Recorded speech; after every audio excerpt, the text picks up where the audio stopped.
I'm not going to say that much, but under this topic, velocity, time graph, velocity, equations of motion, you are first of all welcome to our class. Today I'm going to talk about velocity, time graph, and equations of motion. Equations of motion. Now, although I've already made a video on equations of motion in the past before, but I'm just going to work on it and see if you can get some valuable points from it. I believe you'll be able to get one or two new things from here. Now, one of the core things you take note of is, before I even start, I'll just talk about motion. Now, a lot of people, if you ask them what is motion all about, you notice that they will say motion is movement from one place to another. Now, if it's a movement from one place to another, it doesn't really bring any form of uniqueness to the definition, because in actual fact, we have to show that we are really experiencing what we are doing. So if we are talking about motion is the change in position of an object with time. So there is always going to be involvement of time. For me to leave from point A to point B, there must always be a change in position of me from there to the other place. And you also take note that you can have different types of motion. You can have rotational, that's circular motion, which is a topic we'll take later on. We also have different types of motion. We have oscillatory motion, or maybe we'll talk about linear or rectilinear motion. We can have other types of motion, random motion and all that. But now our focus is on equations of motion.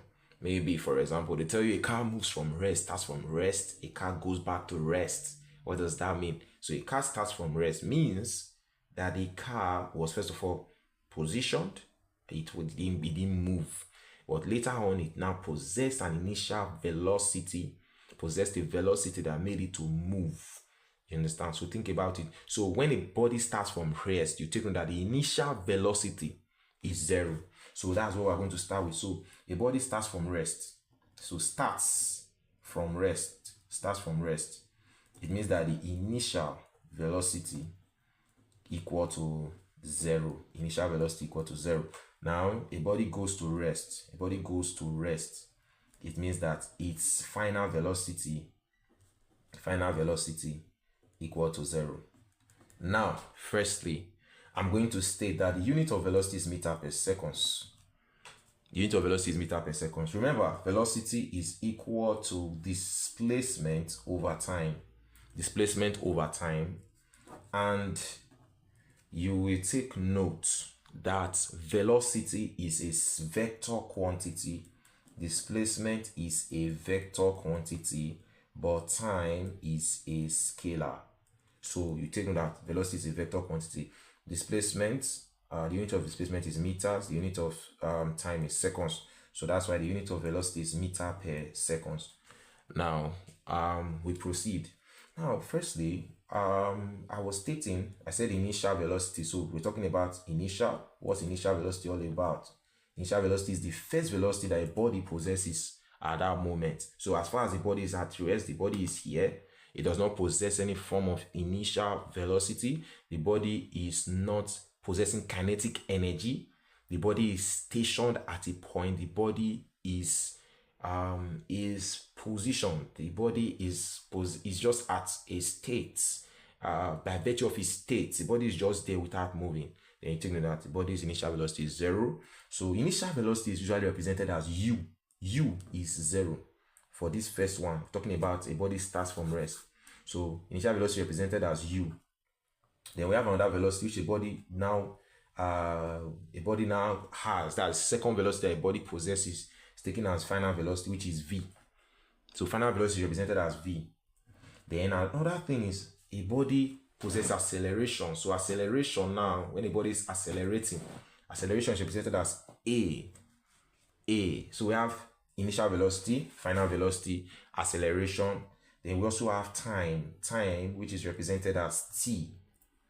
Then we have another one which is distance, which is represented as s. S. Distance can also be represented as H.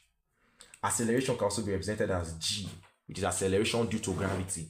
So we can have the initial velocity of the body, the final velocity of the body, the acceleration, which can be A, and acceleration due to gravity, which can be G. And G is usually 10 meters per second square. Depends on the question involved. G can be 10 meters per second square or 9.8 meters per second square. Now this takes me to the equations of motion. I'll give you the various equations of motion now. The equations of motion, equations of motion include, the first one we have V equal to U plus AT.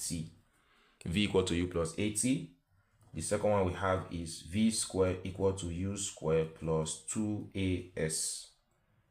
The next one we have S equal to UT plus half AT squared.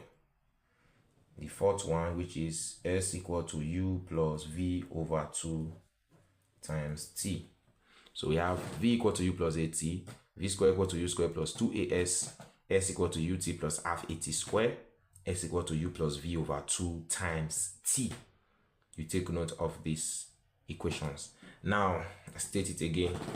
Initial velocity represented as U, final velocity is represented as V, acceleration is represented as A or G, where G represents acceleration due to gravity, T represents time, D represents distance, represented as either S or H, depending on how the question comes. Then equations of motion, we have V equal to U plus AT, V squared equal to U squared plus 2AS, S equal to UT plus half AT squared, then S equal to U plus V over 2 times T. Take note of this. Now, when we are now talking about a body falling due to gravity, maybe a body is falling from a height now. Let's say, for example, you see this now, just falls down. Body falls, maybe if it's falling from the top of a tree or something. You take note that, let's say this ball now is now falling from a height. Now, if this ball is falling from a height, what occurs is, since it's falling from a height, we don't need to call the distance S anymore, we'll call it H.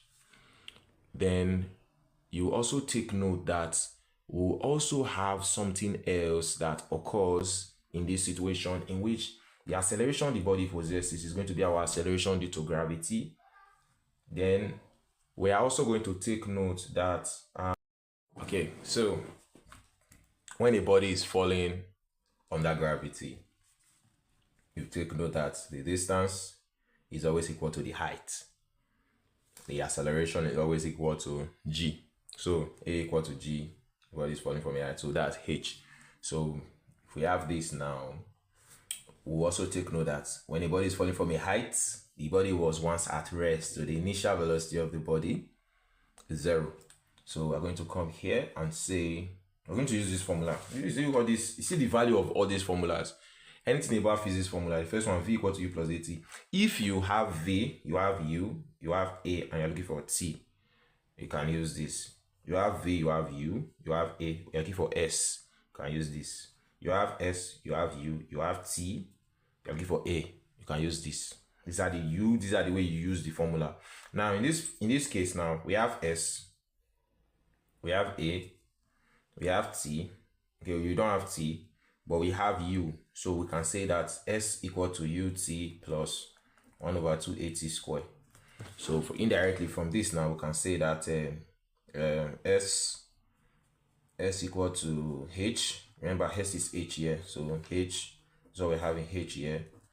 H equal to 0, which is U, then T, plus 1 over 2 times A, which is G, times T squared. So we're having H equal to, 0 will go, so we're having plus GT squared over 2. So if we're having this now, we can now say 0 will go, so we now have H equal to GT squared over 2. So we need to make T subject of formula. So if I'm making T subject of formula here, we're going to have 2H cross multiply, so we have 2H over G equal to T squared. So T equal to square root of 2H over G. So this is what we have. So T equal to square root of 2H over G. That's what you observe from this particular question now. T equal to 2H, square root of 2H over G.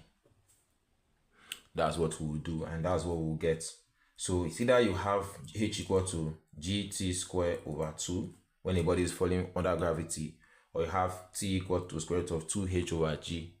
That's also another way to solve questions like this. So take note of this. So in case they ask you, a body is falling from a height, and let's say a height of 8, they'll tell us the height 8 meters, and they're not telling us find the time it takes for it to hit the ground.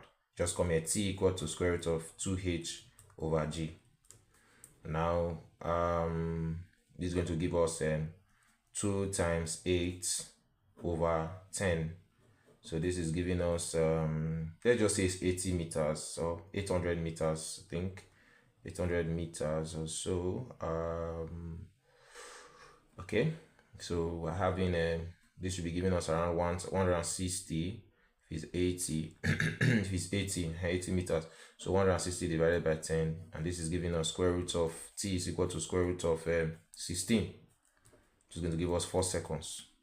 So from here we will just use square root of 16, and square root of 16 is 4 seconds. So from here we can get this.